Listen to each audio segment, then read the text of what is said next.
Hello and welcome to another lecture on the theory of costs. Last lecture में हमने short run costs के concept को introduce किया और हमने ये बात समझी कि जो शॉर्ट रन में कॉस्ट्स होते हैं, टोटल कॉस्ट के दो कंपोनेंट्स होते हैं। एक है टोटल वेरिएबल कॉस्ट्स और दूसरा है टोटल फिक्स्ड कॉस्ट्स।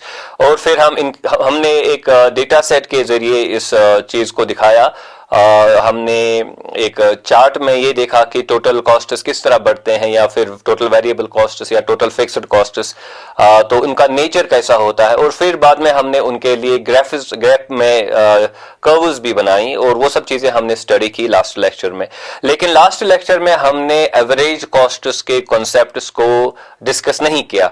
आज के लेक्चर में हम एवरेज कॉस्ट्स, शॉर्ट रन में एवरेज कॉस्ट्स के जो कॉन्सेप्ट्स हैं उनको डिस्कस करेंगे और उनके लिए एक डेटा सेट के जरिए और बाद में एक ग्राफ के जरिए उनको कैसे दिखाते हैं और फिर वो कैसे दिखते हैं और उनके प्रॉपर्टीज क्या होती है, वो सब चीजें आज हम डिस्कस यहाँ पे करेंगे। लेकिन एक चीज जो आज हम डिस्कस नहीं करेंगे वो है मार्जिनल कॉस्ट का कंसेप्ट, क्योंकि it will require a separate lecture. Marginal cost के कॉन्सेप्ट को अच्छे से अंडरस्टैंड करने के लिए एक सेपरेट लेक्चर चाहिए, तो वो हम दूसरे लेक्चर के लिए छोड़ते हैं। तो आइए हम आज के इस लेक्चर में एवरेज कॉस्ट्स के जो कॉन्सेप्ट्स है उनको अंडरस्टैंड करने की कोशिश करते हैं।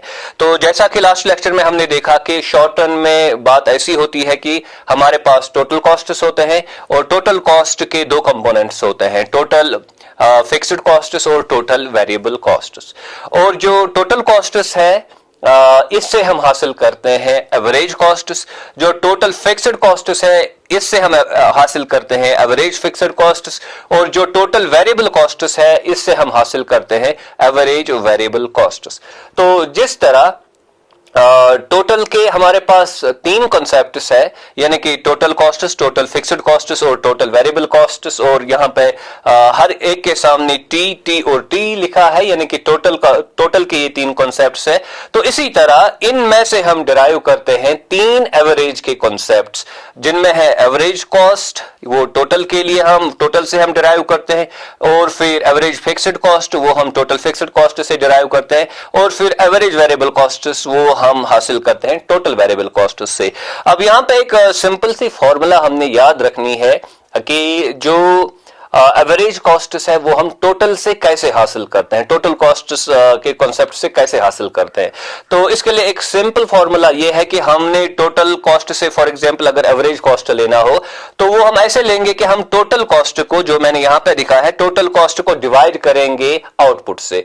अब आउटपुट की लेवल्स जो होंगी वो डिफरेंट होगी। जब आप वन लेबर यूज करते हैं तो आउटपुट डिफरेंट होगा। अभी आप इंक्रीज करेंगे लेबर में तो आउटपुट जाहिर सी बात है और जो है चेंज हो जाएगा। तो हमने ये देखना होता है कि हम किस आउटपुट लेवल की बात कर रहे हैं, यानी कि किस आउटपुट लेवल पे हमने टोटल कॉस्ट्स मेजर करने हैं और उसी आउटपुट लेवल को हम यहां पे लिखते हैं। ओके, तो total cost divided by output will be our average cost. इसी तरह total fixed cost divided by output will be give our average fixed cost, और total variable cost divided by output will give average variable cost। तो हम यहाँ पे देख सकते हैं कि हम टोटल कॉस्ट से इस तरीके से एवरेज कॉस्ट्स के कॉन्सेप्ट्स जो है वो डिराइव कर सकते हैं। यहाँ पे ये बात याद रखनी है कि अक्सर क्या होता है कि जो एनालिसिस होती है, Usually analysis is done on the basis of these average costs। आगे जाके अब ये देखेंगे कि एक फर्म का शटडाउन पॉइंट कहाँ आ सकता है, कहाँ पे फर्म जो है वो ऑपरेट करेगी, कब फर्म जो है वो मोर देन जो नॉर्मल प्रॉफिट्स है उससे ज्यादा प्रॉफिट्स कमाती है। तो वो सब चीजें जो है वो यूजुअली हम एवरेज कॉन्सेप्ट से एक्सप्लेन करते हैं। Therefore these concepts are pretty much important in microeconomics. जब हमने एक फर्म का इक्विलिब्रियम स्टडी करना हो या फर्म का जो ऑपरेटिंग नेचर है वो स्टडी करना हो, तो इसलिए average costs become important for us. अभी हम क्या करेंगे कि हम इनके लिए एक चार्ट बनाएंगे जो हमारा लास्ट वाला डेटा है, यानी कि जो हमने लास्ट लेक्चर में डेटा यूज किया उसी डेटा को हम यहां पे यूज करेंगे और इस फॉर्मूला को अप्लाई करके हम टोटल से एवरेज कॉस्ट्स हासिल करेंगे। सो let's move in that direction. जो डेटा हमने लास्ट लेक्चर में टोटल कॉस्ट्स के लिए यूज किया वो मैंने यहाँ पे रिप्रोड्यूस किया है और इसके साथ साथ जो आउटपुट लेवल है वो भी मैंने यहाँ पे लाई है। तो यहाँ पे आप देख सकते हैं कि this is the level of output और यहाँ पे टोटल वेरिएबल कॉस्ट्स है ऊपर से नीचे तक, total fixed costs and then total costs यहाँ से यहाँ तक।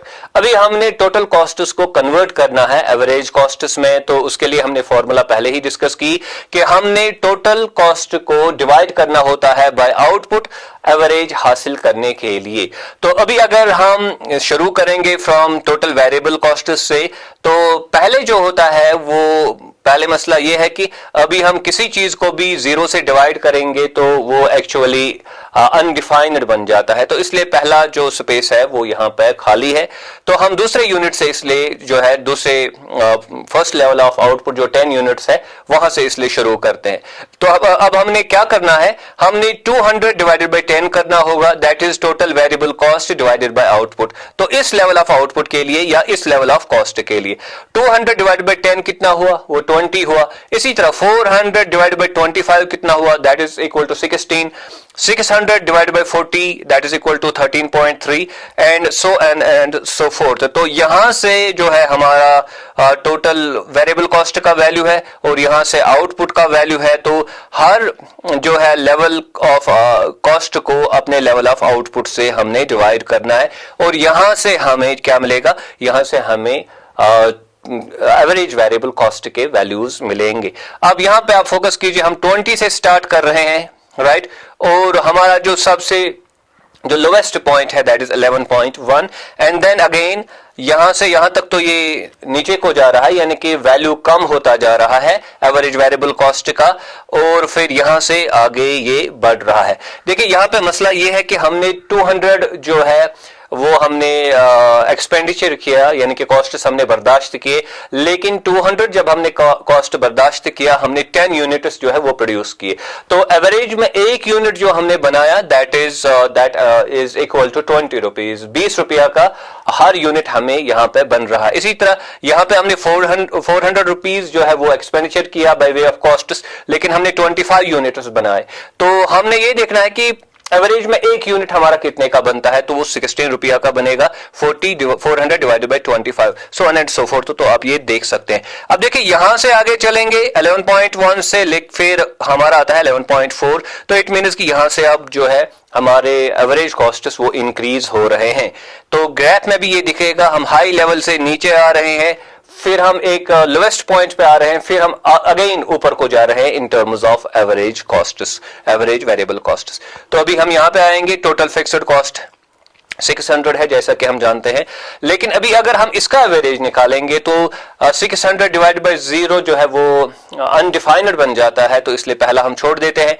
अब दूसरे का देखिए, 600 डिवाइड बाय 10 कितना हुआ, तो 60 हुआ, यानी कि 600 तो हमने जो है एक्सपेंडिचर किया फिक्स्ड कॉस्ट, लेकिन हमने कितना आउटपुट बनाया, 10 यूनिट्स हमने बनाए।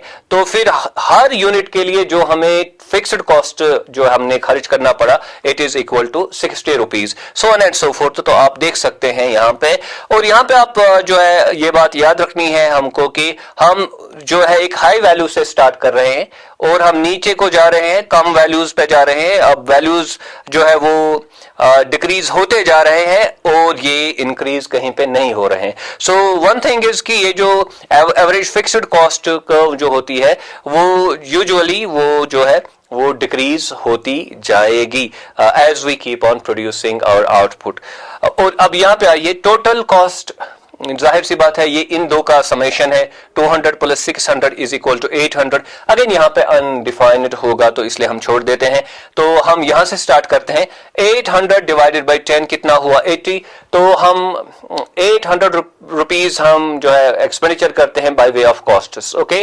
और हमारा जो प्रोडक्शन बनता है वो है 10 यूनिट्स, तो एक यूनिट हमारा बनता है फिर 80 रुपीज का, उसमें 60 जो है हमारे फिक्स्ड कॉस्ट्स है और 20 क्या है, 20 हमारे वेरिएबल कॉस्ट्स है। अभी अगर हम इन कॉस्ट्स को भी ऐड करेंगे तो यही अमाउंट यहां पे आ जाएगा। तो चाहे हम इसको डिवाइड करेंगे आउटपुट से या फिर इन कॉस्ट्स को ऐड करेंगे, the value will remain the same. तो इसी तरह 1000 हमारा एक्सपेंडिचर बनता है बाय वे ऑफ कॉस्ट्स, और फिर हम 25 यूनिट्स यहाँ पे बना रहे हैं, तो हर यूनिट हमारा जो बनता है वो 40 रुपीज का बनता है। तो इसी तरह जो है आप देख सकते हैं कि हमारे वैल्यूज यहाँ पे आ रहे हैं, total cost divided by output will be equal to average cost, तो ये एवरेज कॉस्ट के वैल्यूज हैं। अब यहाँ पे देखिए हम 80 से स्टार्ट कर रहे हैं, वी स्टार्ट फ्रॉम 80, लेकिन हमारे वैल्यूज जो है वो डिक्रीज हो रहे हैं अप टू 17.1। हाईएस्ट वैल्यू पहले है, फिर हम 17.1 पे आ रहे हैं, एंड नेक्स्ट हम देख रहे हैं कि our values are again increasing now. तो इससे ये बात पता चलती है कि जब हम एक कर्व बनाएंगे, इसके लिए पहले कर्व जो है वो हाई लेवल पे होगी, हाई पॉइंट पे होगी, लेकिन फिर कर्व जो है वो नीचे को जाएगी जब तक वो 17.1 पे आएगी, और अगेन फिर वो ऊपर को जाएगी, उसका स्लोप जो है वो इंक्रीज हो जाएगा। अब एक टेक्निकल पॉइंट में यहां पे बताना चाहता हूं, आई होप कि आपने अच्छे से अंडरस्टैंड किया। Basically it is not anyway difficult, हमने सिर्फ टोटल जो हमारे कॉस्ट्स बनते हैं उनको डिवाइड करना है by output at a particular level of cost. एक पर्टिकुलर लेवल ऑफ आउटपुट होती है, तो हमने उस कॉस्ट लेवल को आउटपुट लेवल से जो है वो डिवाइड करना होगा, तो हमारे एवरेज कॉस्ट्स मिलते हैं। एक टेक्निकल पॉइंट जो यहाँ पे काफी ज्यादा जरूरी समझना है हमारे लिए, क्योंकि आगे जाके जब हम ग्राफिक्स के साथ डील करते हैं तो एक कंफ्यूजन इमर्ज हो सकता है। और मैंने ये चीज जब मैं ग्राफिक्स पढ़ा रहा था तो उसमें मैंने इस चीज की तरफ इशारा किया था कि आगे आके जो है एक अहम टेक्निकल पॉइंट हमने याद रखना होगा। देखिए यहाँ पे वैल्यूज क्या है, 20, 16, 13.3, 11.4, सो on and so fourth. Okay, और इन वैल्यूज के दरमियान जो है वो गैप्स है, इन वैल्यूज के दरमियान गैप्स है। फॉर एग्जांपल 60 और 24, हम 60 से शुरू हो रहे हैं, 24 पे आ रहे हैं, तो बीच में तो काफी बड़ा गैप है। इसी तरह 80 और 40, इसके दरमियान तो 40 यूनिट्स का गैप है। अगर आप यहां पे देखें 17.8 और 17.1, तो इसमें भी तो एक इसमें गैप है, 17.1 से लेके 17.8 तक का गैप है। तो मेरे कहने का मतलब ये है कि यहां पे जो डेटा दिया गया है ये डिसकंटिन्यूअस डेटा है, इसमें कंटिन्यूटी नहीं है, हर कोई वैल्यू नहीं दिया गया है। लेकिन जब हम एक ग्राफ बनाते हैं तो ग्राफ कंटिन्यूअस होता है। गेटिंग माय पॉइंट, डेटा दिया गया है, इसमें डिसकंटिन्यूटी है, जब हम ग्राफ बनाएंगे तो वो होगा कंटिन्यूअस, क्योंकि अब जब हम लाइन मारते हैं तो वो तो कंटिन्यूअस बनता है, वो डिसकंटिन्यूअस नहीं बनता। अब देखिए उससे क्या फर्क पड़ता है। हमने यहां देखा कि सबसे लोएस्ट पॉइंट जो है वो है 11.1। ओके, यहां पे सबसे लोएस्ट पॉइंट है 17.1, लेकिन फिर हम यहां पे देख रहे हैं 17.4 आ रहा है, या यहां पे 11.4 आ रहा है। Be focused on this very point. For example theoretically हम ये समझ सकते हैं कि शायद अगर 11 के बाद तो 11.1 के बाद जरूरी नहीं है कि 11.2 हो, शायद 11 ही हो और उसके बाद जो 11.2 हो, फिर 11.4 हो। You are getting my point, यानी कि ये जो डिक्रीज आप देख रहे हैं ये यहीं पे नहीं रुक रहा है, जरूरी नहीं है, बल्कि ये और एक पॉइंट पे रुक रहा है जो यहां पे हमें नहीं दिखता है। सिमिलरली यहां पे आप जो डिक्रीज देख रहे हैं, जो अब अगर हम ग्राफ के नुक्ता निगाह से देखेंगे, क्योंकि डेटा का वहां पे ग्राफ बनता है कंटिन्यूअस, तो यहां पे जरूरी नहीं 17.1 पे जो हमारा लोवेस्ट पॉइंट बनेगा, may be it is 17, for example 17 और इट इज 16.9, वहां पे हमारा लोवेस्ट पॉइंट बनता है। तब जाके आगे फिर जो है वैल्यूज बढ़ने शुरू हो जाते हैं, क्योंकि इनके दरमियान जो पॉइंट्स है उनका तो हमें मालूम नहीं। यहां पे 17.1 और 17.4 के दरमियान जो वैल्यूज है उनका तो हमें मालूम नहीं कि कौन कौन से एक्चुअल वैल्यूज है, वो तो हम आर्बिट्री क्या करते हैं, हम 17.1 से शुरू हो जाते हैं, इंक्रीज करते हैं 17.4 पे। जब हम ग्राफ बनाते हैं हम 17.1 को अस्यूम करते हैं कि लोवेस्ट पॉइंट है, 11.1 को अस्यूम करते हैं लोवेस्ट पॉइंट है, लेकिन जब हम ग्राफ बनाएंगे तो इससे कभी टेक्निकल प्रॉब्लम थोड़ा सा हमें लगता है कि डिस्क्रिपेंसी पैदा हो जाती है। तो वो डिस्क्रिपेंसी तब दूर होगी जब हम ये मानेंगे कि ये वैल्यूज, बीच वाले वैल्यूज हमें मालूम नहीं है, जरूरी नहीं कि ये 17.1 के बाद यहां पे कोई 17.2 है, हो सकता है कि ये 17 है, हो सकता है कि ये 16.9 है, और फिर जाके 17.4 पे हम वापस चले जाते हैं। यहां पे 11.1 के बाद जरूरी नहीं कि 11.2 होगा, ये हो सकता है कि इट इज 11, इट इज 10.9, तो तब जाके हम जो है वो इंक्रीज हो रहा है वैल्यू टू 11.4। तो अभी हम जब ग्राफ बनाएंगे तो वहां पे ये नुक्ता ज्यादा वाज़ेह हो जाएगा। So let's move to that, वो अभी हम इनको ट्रांसलेट करेंगे एक ग्राफ में। ओके, ये जो हमारे पास डेटा था इसको हमने फिगर्स में ट्रांसलेट किया, इसको हमने ग्राफ में ट्रांसलेट किया। तो जो वैल्यूज वहां पे दिए गए थे एवरेज कॉस्ट्स के, उनके लिए हमने कर्व्स यहाँ पे बनाई।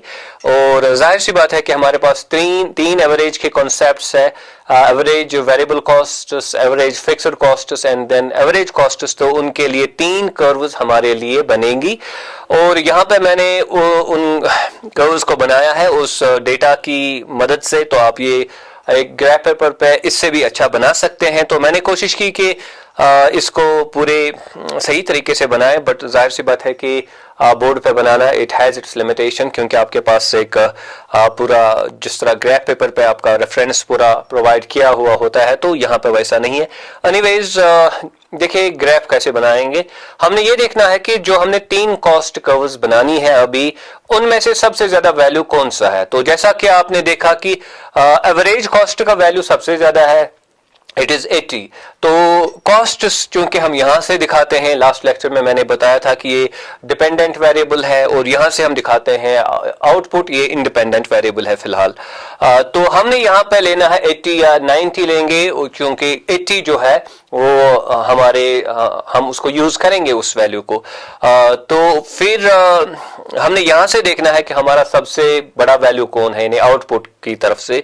तो वहां पे भी हम देख सकते हैं कि हमारा सबसे ज्यादा वैल्यू जो है वो है 120। तो मैंने यहाँ 120 से थोड़ा और आगे लिया, तो ये सब चीजें हमें जरूरत पड़ेगी।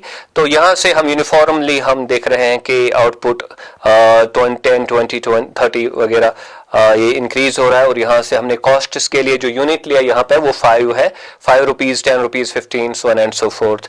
तो अभी हम क्या करेंगे, पहले हम फोकस करेंगे ये जो यहाँ पे हमारी लाइन है, ओके, ये बीच वाली, राइट। तो हम यहाँ पे 60 से स्टार्ट कर रहे हैं और 60 हमारा इनिशियल वैल्यू है एवरेज फिक्स्ड कॉस्ट का। और फिर 60 से हम आ रहे हैं ऑलमोस्ट 24 पे, यहाँ पे जो एवरेज फिक्स्ड कॉस्ट का जब हम 25 आउटपुट होता है तो 24 हमारा एवरेज फिक्स्ड कॉस्ट होता है एक यूनिट का।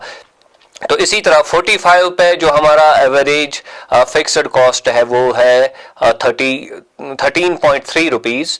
और फिर 70 के आउटपुट लेवल पे हमारे एवरेज कॉस्ट का, एवरेज फिक्स्ड कॉस्ट का जो वैल्यू है वो है 8.6। और इसी तरह आप देख सकते हैं कि जैसे कि मैंने बताया था कि ये डिक्रीज होता जा रहा है पहले, लेकिन जो डिक्रीज है वो काफी बड़ा डिक्रीज हो रहा है।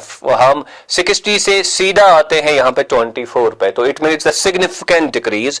लेकिन बाद में ये डिक्रीज होने का रेट जो है वो आहिस्ता आहिस्ता कम होता जा रहा है, इसलिए यहाँ पे स्लोप हमारा काफी स्टीप है। फिर ये स्लोप जो है रिलेटिवली फ्लैटर बनता जाता है जितना हम आगे जा रहे हैं। लेकिन एक चीज जो हम यहाँ पे समझ सकते हैं कि ये जो एवरेज फिक्स्ड कॉस्ट कर्व है ये it is coming closer and closer to the horizontal axis, जिसका मतलब ये हुआ कि जितना हम आउटपुट यहाँ से इंक्रीज कर रहे हैं, यहाँ से जो है एवरेज फिक्स्ड कॉस्ट्स डिक्रीज होते जा रहे हैं। लेकिन ऐसा नहीं होगा कि it will touch the x axis, क्योंकि it means कि फिर हमारा जो एवरेज फिक्स्ड कॉस्ट है वो जीरो होगा। वैसा बिल्कुल भी बात नहीं कि जीरो फिक्स्ड कॉस्ट होगा। लेकिन यस, इफ प्रोडक्शन जो है हमें नेगेटिव रिटर्न्स का मसला अगर सामने नहीं आएगा तो ये इसके करीब होता चला जाएगा द हॉरिजॉन्टल एक्सिस।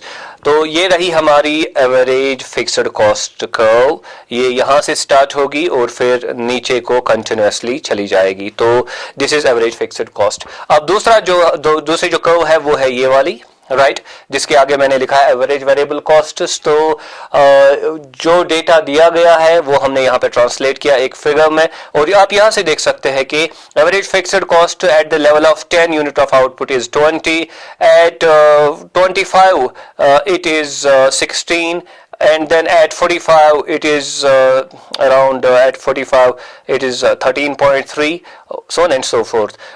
तो इस तरह इसका डिक्रीज हो रहा है। लेकिन यहाँ पे आके 11.1 पे आके जब आउटपुट लेवल हमारा 90 है, यहाँ से फिर ये इंक्रीज होना शुरू हो जाता है, राइट। तो यहाँ इसी के बारे में मैंने कहा था कि देखिए हम यहाँ हमारे पास ये डेटा है, फिर ये डेटा है 11.1 और 11.4। बीच के डेटा जो है वो हम अस्यूम करते हैं, तस्वीर करते करते हैं कि हम 11.1 से अब इंक्रीज करेंगे, वो तो हम वो it is based on assumption, it is based on कि अब इंक्रीज हो रहा है, हालांकि हमारे पास एक्चुअल डेटा इसका नहीं होता है। So the point here is कि इसको हम थोड़ा और एक पॉइंट के लिए डिक्रीज भी कर सकते हैं, इट इज पॉसिबल, और फिर हम जाहिर सी बात है हमारा वैल्यू जो है वो इंक्रीज हो रहा है। अब देखिए जब वैल्यू डिक्रीज होगा तो ग्राफ को क्या होगा, ग्राफ नीचे चला जाएगा और एक पॉइंट पे आ जाएगा जब वैल्यू सबसे लोवेस्ट होगा, तो वो ये होगा पॉइंट, और फिर वैल्यू जब इंक्रीज होगा तो यहां से ग्राफ भी एक पॉजिटिव स्लोप इसका बनेगा, ये इंक्रीज हो जाएगा। अब हमारी फाइनल कर्व जो रहती है वो है एवरेज, एवरेज कॉस्ट कर्व, मैंने यहां पे लिखा है एवरेज फिक्स्ड कॉस्ट, तो it is actually average cost curve. अब आप यहां पे देखिए मसला क्या है, average fixed cost is equal to 60 at the level of 10 units of output and average variable cost is equal to 20 rupees at the level of 10 units of output। अगर आप देखिए 20 प्लस 60 कितना हुआ 80, तो that is our output, sorry this cost जो हमारे total cost है at 10 level of output, जो हमारे टोटल कॉस्ट है वो कितने हो जाते हैं, दैट इज इक्वल टू 80। इसमें 60 का कंट्रीब्यूशन है फिक्स्ड कॉस्ट का और 20 कंट्रीब्यूशन है एवरेज कॉस्ट के। तो इसी तरह फिर हम जब अब प्रोडक्शन इंक्रीज करते हैं तो 25 के लेवल पे हमारा जो कॉस्ट है वो 40 पे आ जाता है, जैसे कि हमने जो हमारा डेटा था वहां पे हमने देखा। और ये कर्व जो है अब ये नीचे को जा रही है, इसका स्लोप नीचे को जा रहा है और हम वैल्यू डिक्रीज होता जा रहा है जब तक हम यहां पे पहुंचते हैं, और यहां पे हमारा वैल्यू जो है दैट इज 17.1। तो दिस वैल्यू इज 17.1 और फिर 17.1 से आगे जो है हम अब अगेन हम देखते हैं कि इंक्रीज हो रहा है वैल्यूज में, तो हम स्ट्रेट अवे यहां से फिर इंक्रीज करते हैं वैल्यू को और ये ग्राफ जो है वो अपवर्ड चला जाता है, इसका एक पॉजिटिव स्लोप यहां से मिलता है। अब ये जो 3 कर्व्स है राइट, तो इनमें सबसे टॉप पे जाहिर सी बात है होगी हमारी एवरेज कॉस्ट कर्व। क्यों?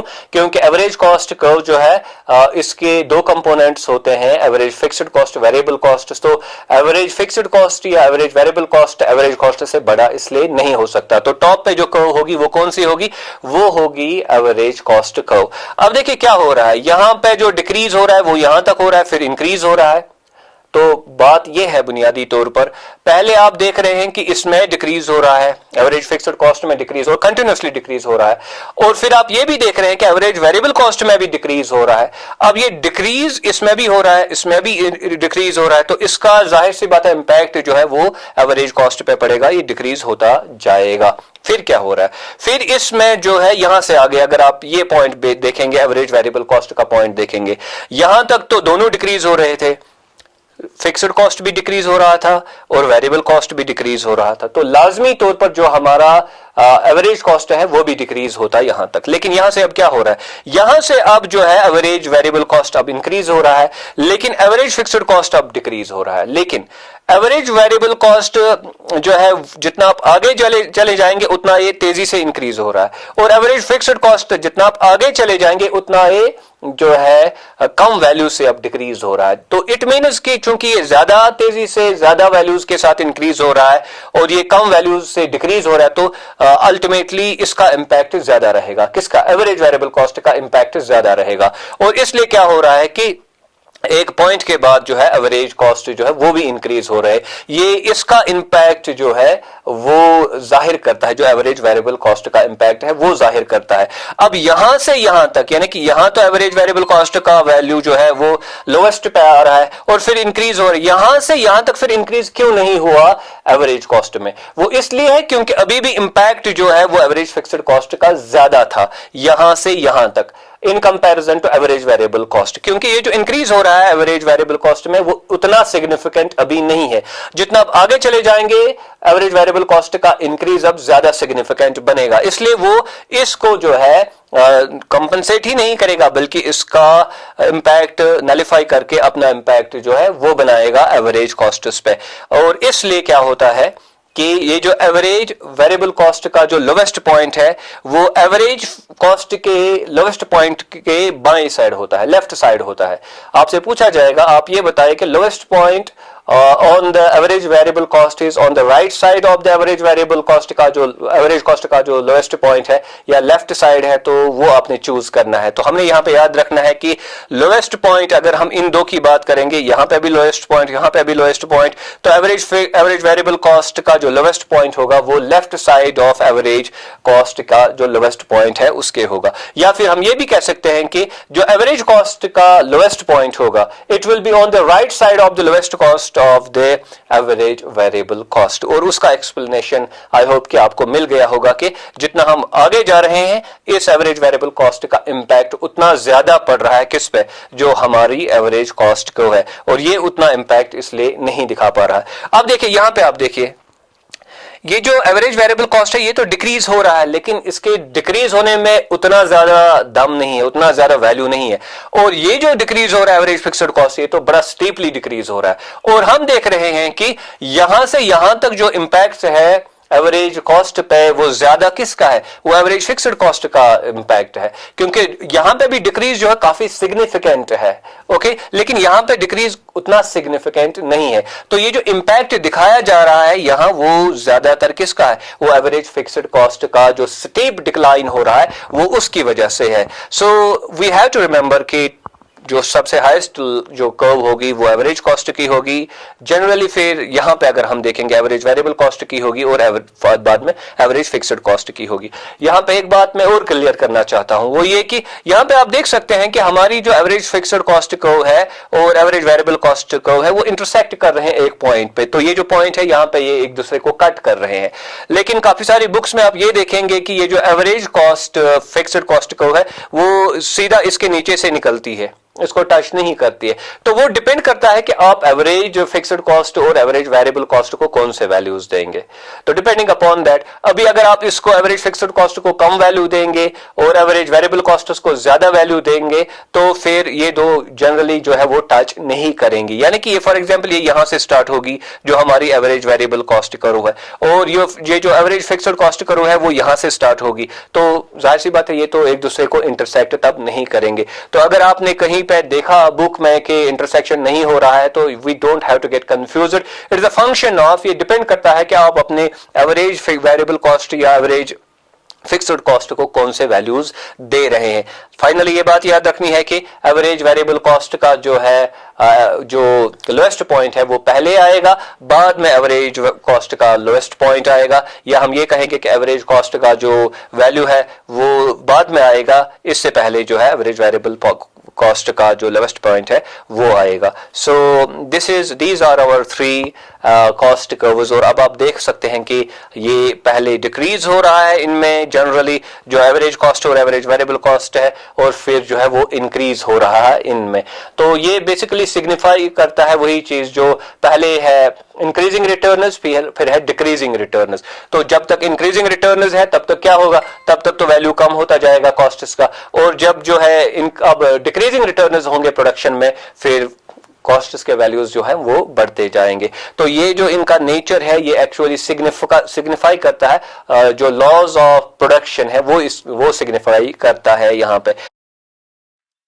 आपकी कन्वीनियंस के लिए मैंने यहाँ पे एक और ग्राफ बनाया। तो जनरली बुक्स में कुछ ऐसे तरीके का होता है जो कॉस्ट कर्व्स दिखाई जाती है। ये एवरेज फिक्स्ड कॉस्ट है, ये पहले बड़ा इसका ज्यादा वैल्यू है, लेकिन विद प्रोडक्शन जितना प्रोडक्शन करेंगे उतना इसका वैल्यू जो है वो कम होता जाता है, और ये करीब से करीब तर आता है जो हमारी एक्स एक्सिस है यानी आउटपुट की जो एक्सिस है। और फिर हमारा जो एवरेज वेरिएबल कॉस्ट है वो इस तरीके का जो है वो नेचर दिखाएगा, पहले डिक्रीज होगा फिर इंक्रीज होगा, जैसे कि मैंने कहा कि ये लॉज ऑफ प्रोडक्शन की वजह से होता है। और फिर हमारी एवरेज कॉस्ट कर्व सबसे ऊंची होगी और इसका जो लोएस्ट पॉइंट फॉर एग्जांपल है वो यहाँ पे आता है, इसका लोएस्ट पॉइंट यहाँ पे आता है, तो वो राइट साइड होगा, और average cost curve will be like this.